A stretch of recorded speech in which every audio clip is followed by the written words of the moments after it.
গ্রামের মতো শান্তি পৃথিবীর কোথাও খুঁজে পাওয়া যাবে না, যে যেটাই বলুক না কেন। গ্রাম তো গ্রামই হয়। গ্রামের সাথে অন্য কিছুর আসলে তুলনা হয় না।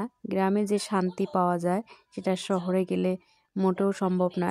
চার দেওয়ালের মাঝে বন্দি থাকতে হয়, একজনের সাথে আরেকজনের ভালো সম্পর্ক থাকে না। আসসালামু আলাইকুম, কেমন আছেন সবাই? আশা করি সবাই ভালো আছেন। আলহামদুলিল্লাহ, আমিও ভালো আছি আল্লাহ পাকের অশেষ কৃপায়। যে যেখান থেকে আমার এই ভিডিওটি দেখছেন সবাইকে আন্তরিক মোবারকবাদ।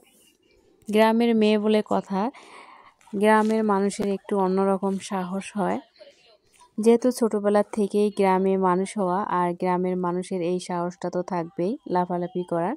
তবে আমি কখনো এরকম করার সাহস পাইনি, ভীষণ ভয় পাই। তবে এরকম খেলা দেখতে আমার ভীষণ ভালো লাগে, লাফালাফি করা।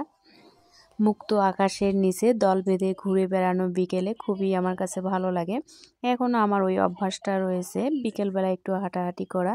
বিকেলে দল বেঁধে ঘুরে বেড়ানো কি যে মজা, শহরের মানুষ যারা তারা বুঝবেন না। চারিদিকে খোলা মাঠ, যেদিকে তাকাবেন সেদিকেই দেখতে পাবেন সবুজে ঘেরা মাঠ। চারদিকে সবুজ আর সবুজ, দেখতে কি যে ভালো লাগে। প্রকৃতি যেমন সুন্দর, গ্রামের মানুষগুলো তার চেয়ে বেশি সুন্দর। একে অপরের প্রতি যে আন্তরিকতা, ভালোবাসা, আসলে শহরে গেলে এই আন্তরিকতা ভালোবাসার উপলব্ধি হয়।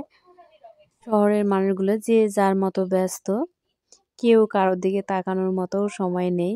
কিন্তু গ্রামে এরকম নয়, সবাই সবার বিপদ আপদে এগিয়ে আসে। গ্রামের মানুষ একদম সহজ সরল। তবে কিছু কিছু মানুষ তো থাকবে, ভালোর মাঝে তো খারাপ থাকবে, এটাই স্বাভাবিক। এখন আপনারা বলতে পারেন যে শুধু গ্রামেই ভালো মানুষ, শহরে নেই। অবশ্যই আছে, তবে পরিমাণে কম আর বেশি, এটাই। সবাই ভালো থাকিয়েন, সুস্থ থাকিয়েন। আল্লাহ হাফেজ।